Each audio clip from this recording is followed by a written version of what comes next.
And I'm back with more Ace Attorney Trials and Tribulations.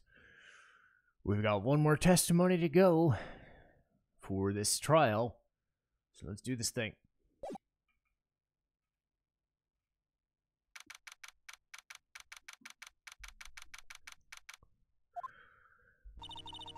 So we're finally going to see the Tigre on the sand. We almost got this case won, Nick. I wish I could agree. Huh? When I cross-examined Mr. Armstrong just now, he said he was just doing what the Tigre told him to do. But Godot picked up on it, remember? He pointed out that without proof, we don't know if it was what he testified was the truth. You mean you think he was lying? I don't know. But if that's the line the prosecution takes, we could be in trouble. I get the feeling that we don't have the case-making evidence we need. Hey, pal! Detective Gumshoe. What are you so jumpy about, Detective? Your hair is standing up. That's a pot calling the kettle black, little Miss Top Knot. It's not a top knot. Never mind the hair. Just calm down. I can't stand it when I got a job to do. I get wound up. Ah! You gotta have something for me to do, pal. Anything. Well, anyway, I'm gonna take a jog down to the precinct. Could get some swell prints analyzed for you if you got an hour. An hour? The trial will reconvene by then. But Nick, we still don't have a really decisive piece of evidence, right? Yeah, without a trump card, we're stuck. You said you could get some fingerprint analysis done in an hour? You bet! Would you mind checking the prints on this? If you're going back to the precinct anyway, could you find out whose prints are on this? Oh, hey, that's a small bottle I gave you. I think it's time to solve the mystery of this, that these prints belong to. Sure thing, pal! Actually, that's been gnawing at me too. Okay, I'll get this off to the lab right away. Just make sure you don't blow this case before I get back. This is pretty much the final showdown, I guess. Time to separate the phonies from the real guys. Big fat phony! I only get one more chance to say that. Court will now reconvene. Mr. Godot, did you find Furio Tigre? I even tamed him for you. It was a 3-cup job, no problem. Tamed him? The guy's name may be Furio Tigre, but come on. He's pretty lively. Be careful, he still bites. Very well, please show Mr. Tigre to the stand. Yeah, he don't look happy. Please state your... Don't hide under the table unless there's room down here for me too. Would you mind? What'd you say to me? Nothing, I didn't say nothing, promise. Who would have guessed he had a bad Brooklyn accent in the judge? I got business to take care of, you hear? So who the hell called me into this hellhole? Was it you, Spiky? No, of course it was the judge. Your Honor. Oh dear, I've dropped my pen. Where on earth was it? Don't mind me, just carry on. That's a good one. Maybe you didn't hear me. I said, who the hell called me in here? There's no need to shout. We can all hear you. What did you say? Ain't no point struggling. You're caught in a snare. The relentless snare of the law. And I'm the one that hauled you in. Too cool. Don't let him get the better of you, Nick. Let's start with the basics. You know about the incident in question, right? Incident? I got no idea what you're talking about, masked boy. You mean you didn't attend the previous trial, Maggie Bird? Maggie who? I got more important things to do than watch court dramas. Of course, well, perhaps you could give your testimony. Please tell us about what you did the day of the murder. Phoenix Wright. You was the one who set this up, didn't you? You was gonna regret that. The day you ruffled the Tigre's fur. You hear what I'm saying? Maybe I should have brought a diaper. Get a grip, Nick.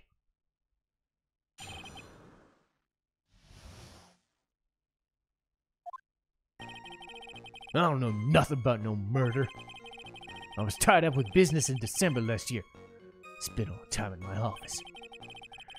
I got whales lined up to borrow cash from tender lender every single day.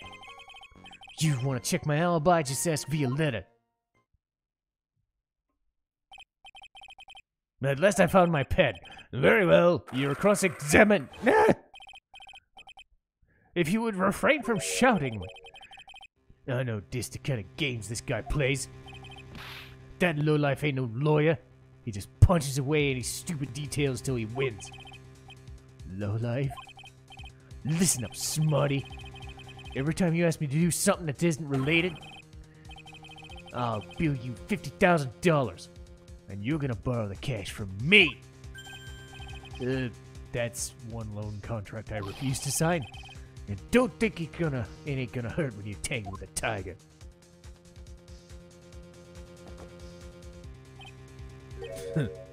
I love a good spectator sport. Just a minute, that's not really...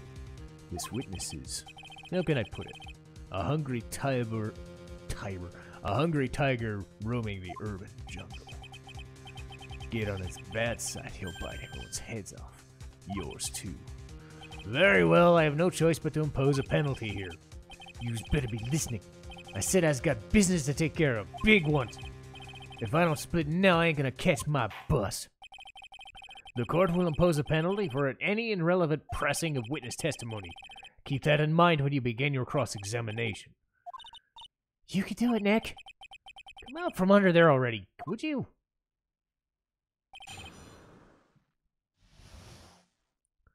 Okay. Second statement, press harder.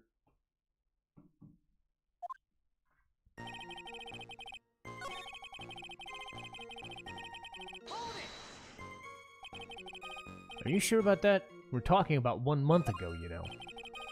Did you see these teeth? That's how sharp my secretary is. Is he talking about Viola? She writes everything in my schedule. December, mainly in the office. That's what it says. So that's where I was. That seems a little sketchy.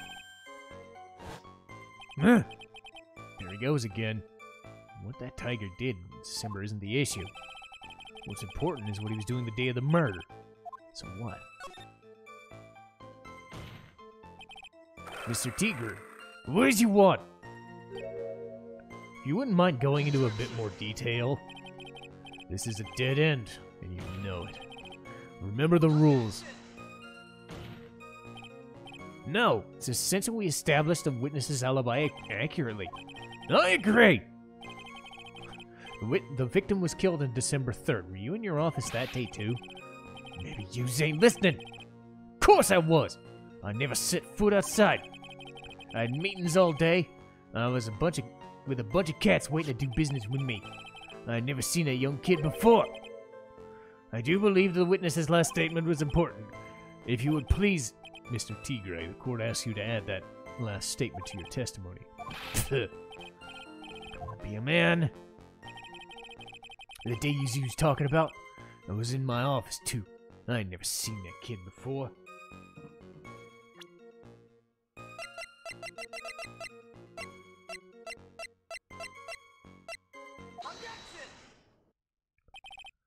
Mr. Tigre, you claim you didn't know Glenn Elg, but it appears that Mr. Elg knew you.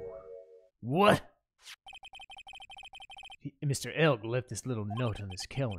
Meet with the Tiger, December 3rd. December 3rd? That's the day of the murder! So, Mr. Tigre, I submit that you did indeed know him, because on that very day of the incident, you met with him.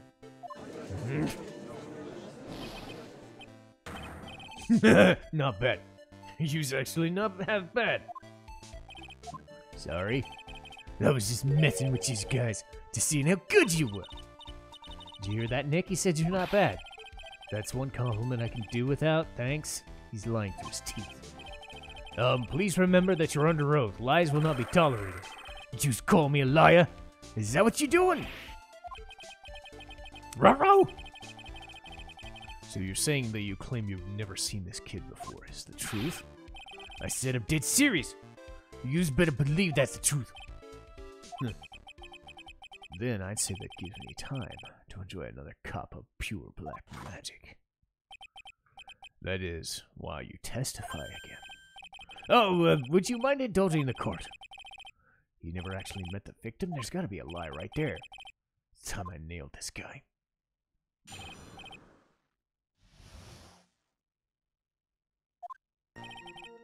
I ain't no liar. I never met the guy. There was some lame guy with that name, no? Wanted to borrow cash from me. I set up a meeting with the guy in my office, tender lender. I waited around for him, he never showed. I ain't never been to Tribune joints, you hear me? I see. That sounds perfectly logical. You arranged a meeting with the victim, but he didn't show up. I hear it's pretty hard to keep appointments when you're dead. Very well, you may begin your cross-examination. Didn't I tell you got a big deal going down today? I ain't gonna make my bus now. I'm gonna have to take the express train. That bill's going straight to you. Right.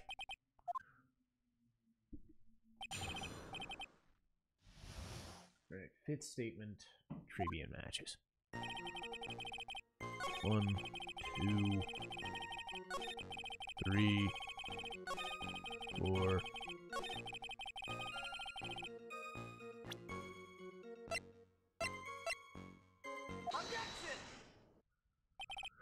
Mr. Tigre, is there something you'd like to tell the court about these matches? Matches? What you talking about? We found them in your office at Tender Lender. They're from that restaurant. If you've really never been there.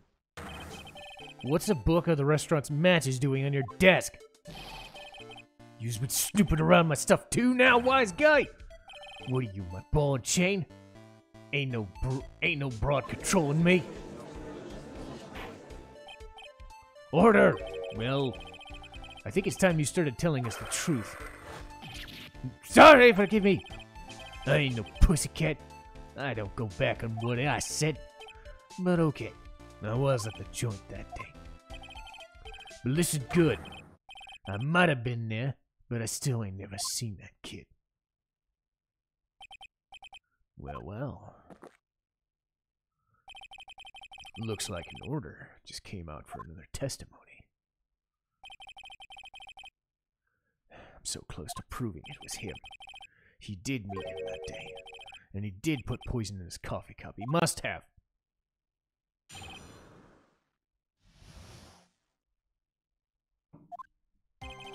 I was supposed to meet with the kid at the restaurant that afternoon.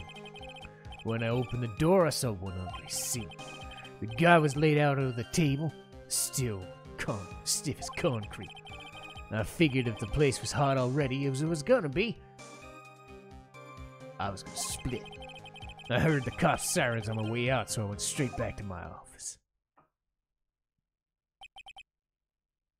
You didn't actually meet with him in the end. Well, your cross-examination, please. Yes, sir. Hold it! If I wait around here any longer, I'm not gonna take normal express. No more stupid questions! No problem. Anytime Tribe presses you on something irrelevant, he'll pay. Mr. Godot, that's my job. Your job is to slam that little gavel of yours. So do it. This special express ain't cheap, right? Just so you know, since you's paying. Doesn't that rule of law mean anything around here?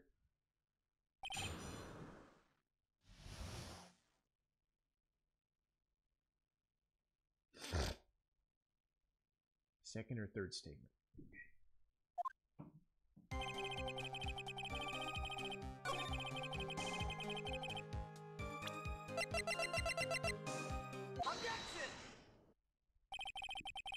You're something of a loan collecting pro, right?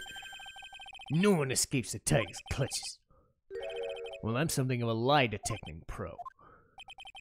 And no one escapes the Phoenix's clutches. I think it's time we get something straight. What's this, a new line of irrelevant questions? These are the floor plans of the crime scene. The way you were standing at the entrance. From there, your field of vision would have been covered by something like this. Indeed, the witness would have had a clear view of the victim's seat. Isn't that what I just said? I saw the back of the kid's head.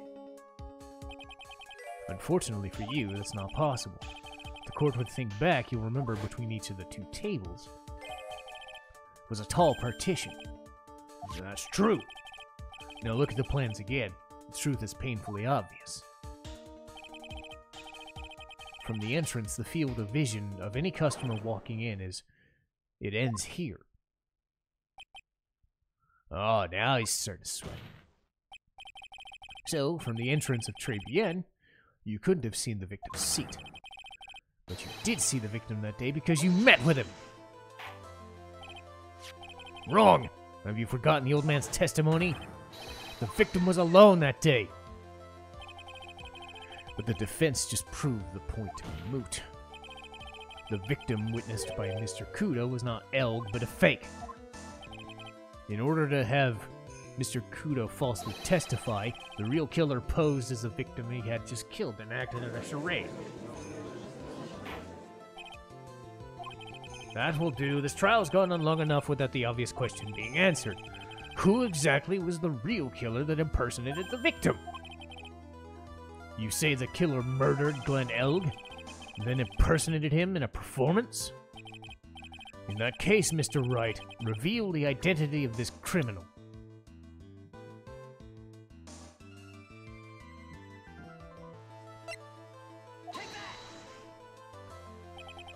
Obviously.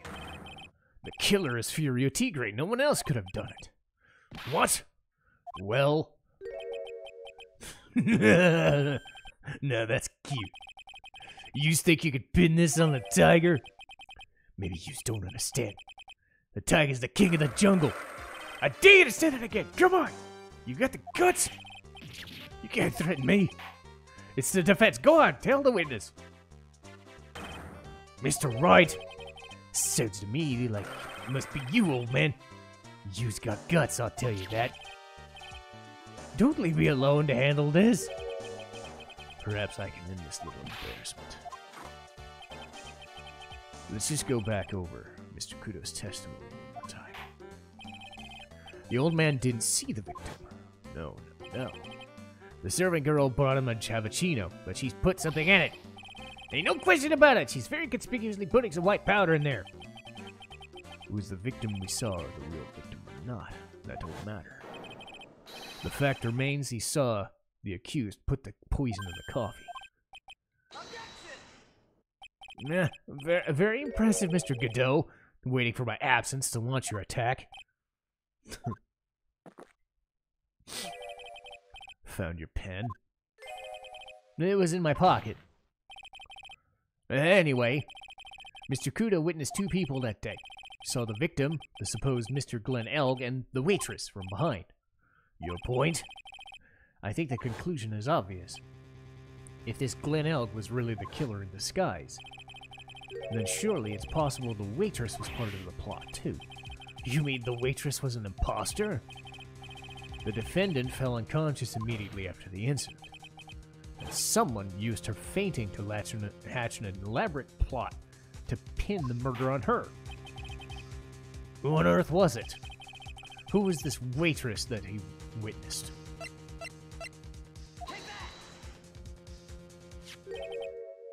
Who is this woman?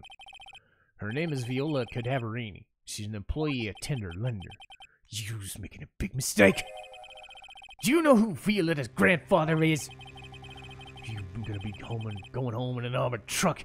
You know what I mean. Stop shaking, Nick. Where was I?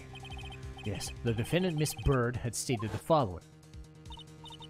Well, when I took the coffee over to the victim's table, it's true there was another customer in the restaurant. She was sort of creepy. She had a kind of cackling laugh. There's too many contradictions in this case. The second man at the victim's table nobody saw, but Miss Bird seems to have seen. The earpiece worn by the victim in his left ear when the eardrum was ruptured. And the radio show that was supposedly listening to half an hour after it was over. There's only one logical explanation that clears all these contradictions up. The whole incident took place twice. Once for real, and once for show. And Mr. Furio Tigre, the only person who could have committed it, was you. Witness, do you have something to say? That's cute. You's alright. I could do with a guy like you around. What do you mean? Okay, I'm in on this. I'm gonna have to charter a jet to get me to my meeting now, but I'm gonna give yous one more thing to think about. Something to think about. Yous got it all wrapped up real nice, right? But you're missing one real important thing. I was in the joint that day, and I met that kid. But I couldn't have poisoned him. Do you really expect us to believe that? What a troublemaker. Looks like we're going to need another one for the road.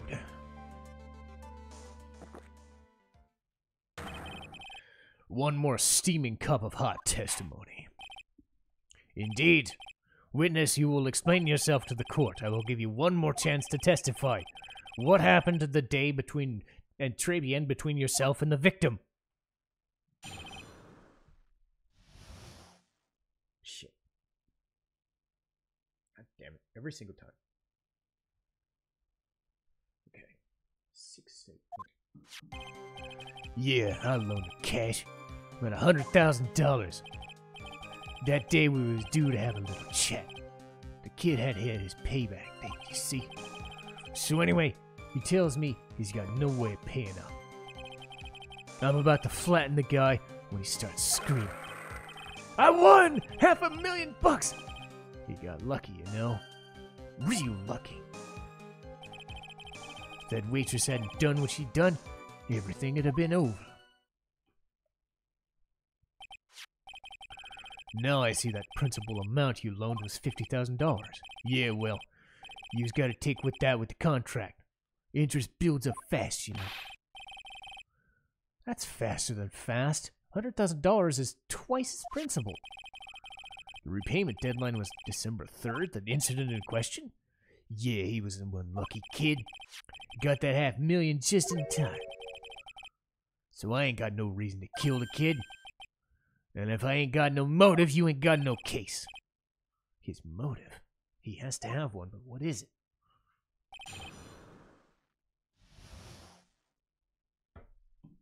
Sixth statement. 1, 2, 3, 4.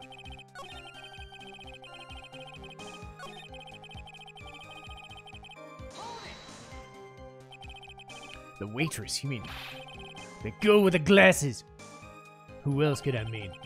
If she hadn't gotten in the way, things would have been bada bing, bada boom, over and done. Maybe I should push a little harder.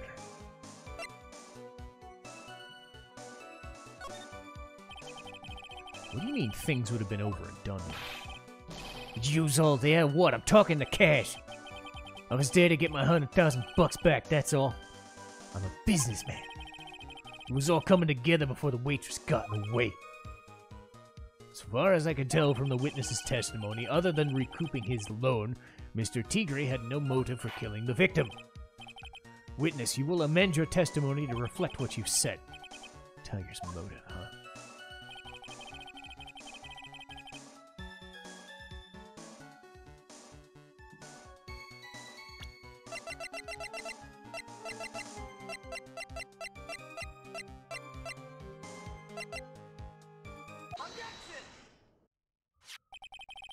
So you just intended to get back the $100,000 he owed you, correct?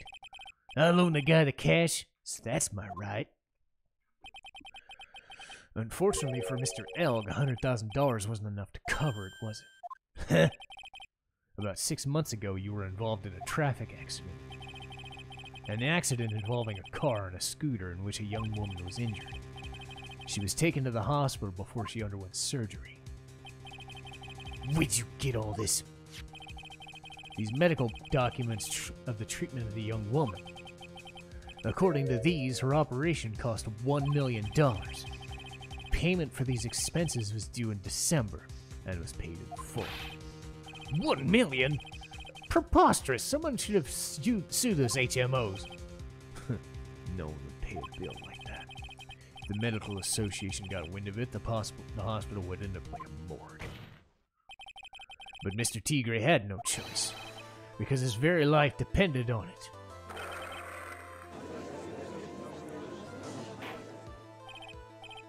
Order! You say his life depended on it. Indeed it did.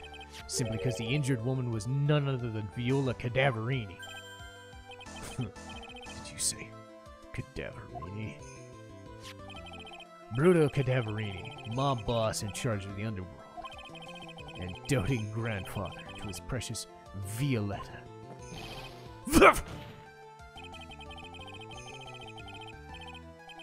Your life was in danger unless you paid compensation. It makes sense. You were desperate to acquire $1 million that they demanded of you. So desperate that you decided to sacrifice his life to pay your debt.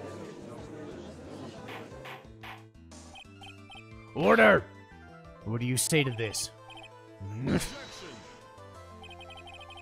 a nice little fairy tale. But even if the witness did need $1 million, that doesn't tie him to the murder. You only owed him $100,000 and had no hope of repaying it anyway. Yeah, that guy wasn't worth my spit. I don't think so. In fact, the opposite was true. The opposite. Lending money with no hope of seeing repayment would naturally be bad for business. But, in this case, the very fact that he had no way to repay the money was crucial. Do you know where you're going with this, Nick? You gotta think outside the box, Maya. Inside. It's very straightforward. He wasn't after the $100,000. It seems you have a logical conclusion for this theory. Would you care to share it with us? What exactly was he after?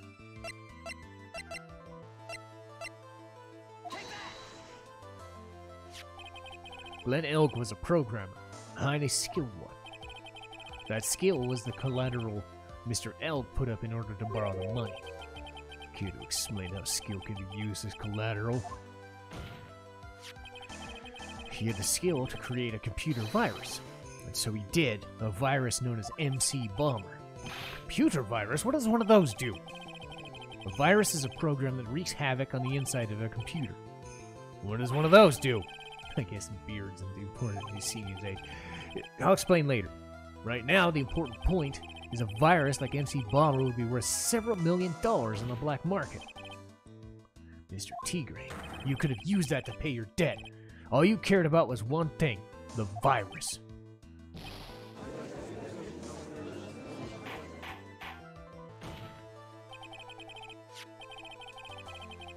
On the day of the murder, his sole intention was to get his hands on the CD. Glenn Elk had no way of paying back the $100,000, and he knew it. But then a miracle happened.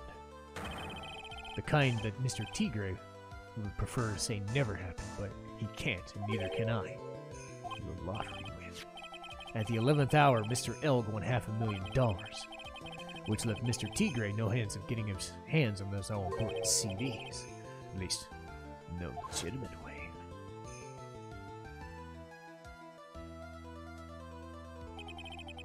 So he resorted to illegitimate means. That's crazy. He murdered Glenn Elk and made his next move, to frame Maggie Bird for the crime. Mr. Tigre posed as Glenn Elk, while Viola Cadaverini played the role of Miss Bird. And then they reenacted the whole thing in order to establish a witness. The witness being the one we heard from yesterday. Like I said, that's crazy. No one would pull off a stunt like that. For starters, there's no way the chef could have been out in the dark about it. But Mr. Armstrong was in on it from the very beginning. Have you forgotten already? Mr. Armstrong owed the witness money, $500,000. He had no choice but to go along with his plan.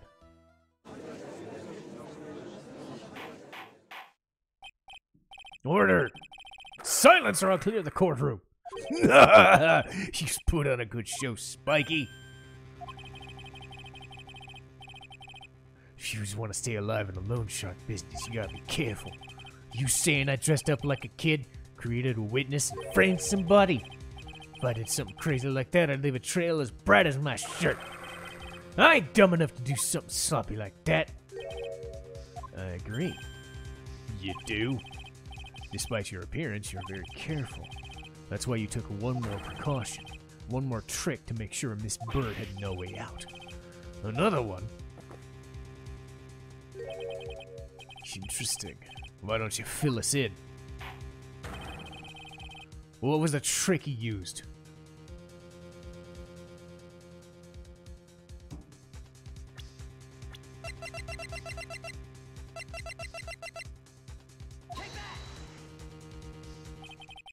What on earth is that? What an insult to think anyone would be fooled by a childish imitation. Consider yourself insulted. Mr. Tigre, you didn't just pose as the victim on the day in question. A month ago in this very court, you posed as me. What? That's the truth. The witness looks nothing like you. Although, now that I think about it, it was you, wasn't it? No doubt, standing in here, the very courtroom, the Phoenix Wright had put up the most disreputable, shabby defense I'd ever seen.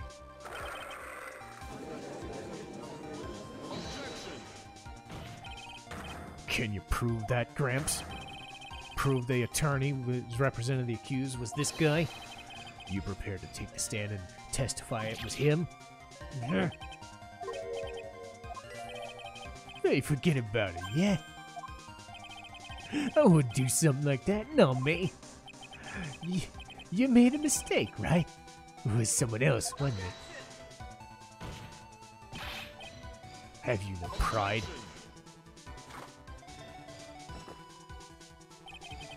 This isn't a matter of pride.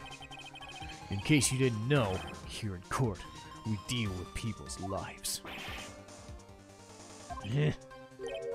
Mr. Godot is right. Speaking for myself, I am absolutely convinced the attorney in question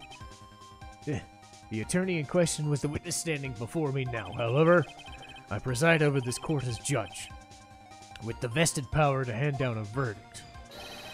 Someone in my position cannot be swayed by a memory without evidence. If the defense has no further evidence, the court will now excuse the witness. The circumstances are dubious, but not conclusive. But we've come so far. You say he impersonated Glen Elg, you say he impersonated you, but none of that adds up to a murder charge. You don't have a shred of evidence to point to the witness poisoning the victim's coffee.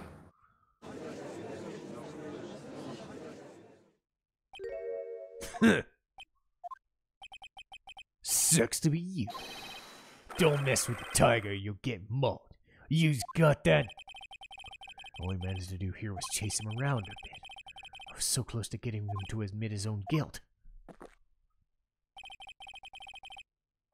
Looks like I won't be needing a refill.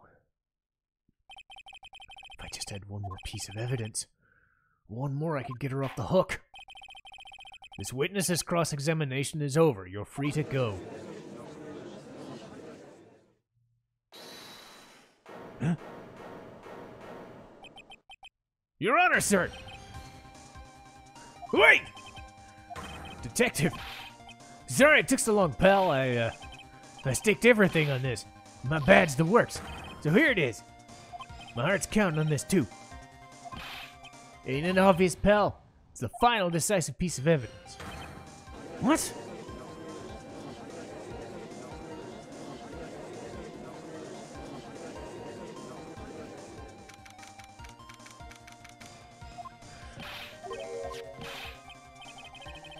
From this medicine bottle. So, do you know whose prints it belongs to? You think I ain't that some kind of hack detective? Of course I know! They're the Tigers, right? You bet! Clear as crystal all over the bottle. They're Furio Tigre's paw prints, alright. Now we got him. What's wrong with you? You've hardly said a word. He's laid everything out on the line.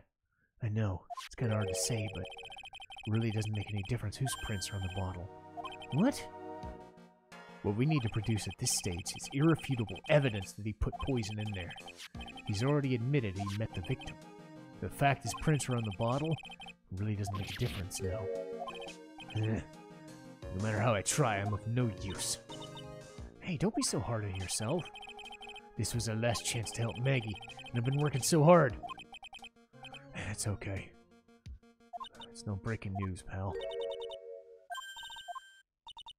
You've been working on something for me? Sorry I let you down. I know you didn't do it. And I'm a detective. I'm supposed to prove that stuff. I'll get out of your hair. Detective, wait! He's gone. Isn't there anything we could do now, Nick? Wish there was. He worked so hard. There's only some way we can use it.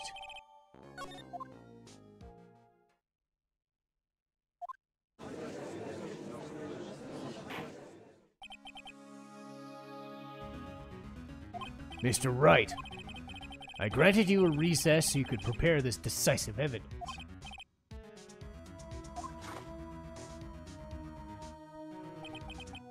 Don't keep us all in suspense. Naturally, we can assume it's evidence that will actually stand up in court, right? Think, Phoenix, don't let his hard work go to waste. How much more of my time are you gonna waste? I ain't never been in no court before, but you lawyers sure know how to blow things out of proportion. Given the nature of the evidence will speak for itself. Nevertheless, you will talk us through it. Well, I know I can't prove anything new with this new evidence. I'm really backed into a corner here. But maybe if he thinks he's got me beat, he'll let his guard down. Don't keep us waiting any longer. Present this final decisive piece of evidence. This is the defense's final piece of evidence. Isn't that the victim's? Your Honor, naturally the court is already aware of the contents of this bottle. However, interesting new information has come to light. We have clearly identified some fingerprints on it. Fingerprints belonging to you, Mr. Tigre. What's that? Mr. Wright, what conclusion are you hoping to draw out from this new information? Everyone here knows what this bottle contains, except one man. One person in his courtroom should be theoretically in the dark. My prints on that pansy-ass looking bottle? Is that what you're saying? Well, what the hell's in it anyway? Phony trial, phony lawyer, phony clues. Everything about this case has been phony. Seems the perfect excuse for some phony evidence. Mr. Tigre, this final piece of evidence will prove your guilt. This bottle contains potassium cyanide. What? The poison used to murder Mr. Elg, Your Honor. The victim's killer used this very bottle. And on this bottle, we found your fingerprints. Well, how do you explain that? You make a good clown, you know that? Yous ain't never gonna get this to stick. You just making me laugh now.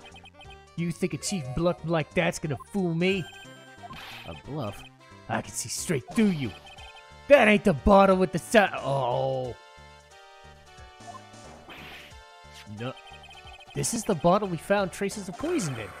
Don't mess with me, or you're gonna get ripped to shreds. The cyanide bottle was brown and was made of glass. That cheap piece of trash don't look nothing like it. Wow. Wow. Wow. He just fucked up so bad. Got him. At last. What? Why's everyone go quiet? I said that... Is this the bottle you're referring to? Yeah, that's it. That's the bottle it was in. But you ain't gonna find my prints on it. Don't let that cozy-looking suit fool you people. He's just playing games. Tell him, Mr. Prosecutor. Tell him where he's gotta go. You still haven't figured it out. Don't you realize what you just said? What I said? What'd I just say? You were summoned to this court for the first time earlier today. If you really had nothing to do with the murder, you shouldn't have known all the little details. For instance, You should have known what kind of bottle the potassium cyanide was in. But just now, you slipped up in front of every single person in this courtroom. You described the exact bottle used by the killer to hold the poison. You don't know who's you're messing with. I'm the Tiger! I control millions of dollars on this black market. You think I was just letting you jumped up suit get the better of me? Sure, that last piece of evidence was phony. But that's what you deserve. The phony trial with a phony lawyer was all played out by you, the biggest phony of all.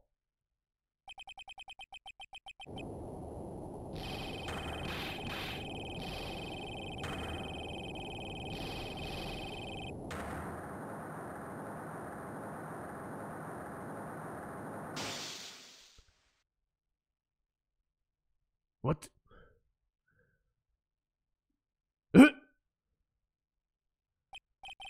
What's going on? It looks like a blackout. Well done. Tried.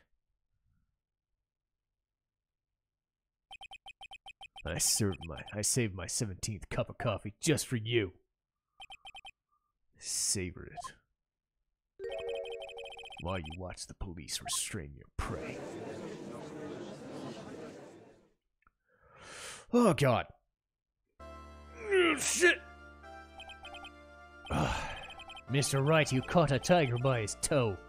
But if one hollers, he won't be let go. Now then, how are things proceeding with Mr. Tigre? He's being arrested on suspicion of murder. Fortunately for us, we managed to rectify a grievous error. Miss Bird was found guilty in absence of a genuine defense attorney. She was. And in the absence of genuine evidence. But the Tiger made one mistake. Indeed, he very nearly got away with everything if it wasn't for one slip of the tongue. Furio Tigre is a truly frightening criminal. Truly frightening one is that defense attorney over there. Well, I am now in a position to deliver my verdict. The court defines the defendant Maggie Bird not guilty!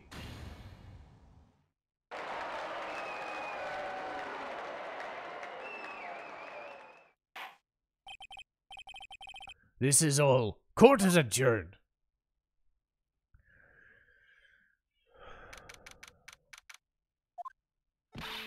Mr. Wright, I'm at a loss for words. Thank you, sir. Congratulations, Maggie. I was so mad when Mr. Wright landed me on all that trouble. But now I feel I can forgive him. Hey, that wasn't me. That was the Tiger. Look, Nick, in the doorway. Detective Gumshoe. Oh, I guess I'll be heading back. Wait! Huh? Detective Gumshoe. Oh yeah. Congratulations, Maggie. Thank you. I knew you were innocent all along. Why didn't you say that in your testimony? Huh? Oh, well, I was... Well, I guess I'll be heading off. I'll see you around. Wait up! He just ran off. Maggie, why are you being so hard on him? He busted his butt for you. It's thanks to him we got this medication bottle. That wasn't of any use. It's only because Mr. Wright used it so cleverly. Goshu was just running around in circles. Poor guy. Looks like she still isn't ready to forgive him. Can't you put in a good word for him, Nick? Yeah, Maya's right. I should help him out. Maggie, you know, Detective Gumshoe's been really worried about you through all this. I wanted to believe that, sir, but on the first day of the trial, he practically gave the judge a free pass to lock me up. He didn't have any choice. He's a detective. He has to report the facts. He doubted me, that's why. He thought I might have done it. I gotta prove to her Gumshoe really cares about her. I know, I'll give her a little present. Here you are. A present to celebrate freedom. That's a present from Detective Gumshoe made with a ton of love. He said you lost weight and was worried about you. Detective Gumshoe? I actually really like them, you know. Did you guys hear that? I'm pretty hungry myself, you know. The trial dragged on a bit, don't you think? Is it okay if I eat this now? Yeah! Oh, it's so awesome. How is it, Maggie? It's really good.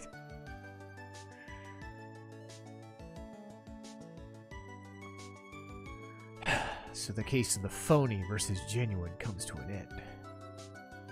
The false allegations surrounding Maggie have all been cleared up. And who knows? Maybe a whole new chapter of her life is about to start.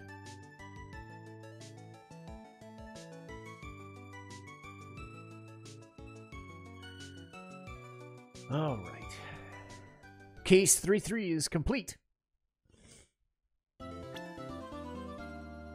But I will say this much. Things have not gotten even close to being over yet. For if you remember, I said that this game is my favorite because of some things that occur in the main case. Excuse me. The main case has everything to do with it. We saw case 3-1 was the start of everything. That, in essence, was not exactly true. It was the start of Phoenix's journey, but it wasn't the start of two other people's journeys just yet. And so, we're going to see the beginning of Mia Fey versus Dahlia Hawthorne. Now you know why this case is so good for me. But we'll get to that next time.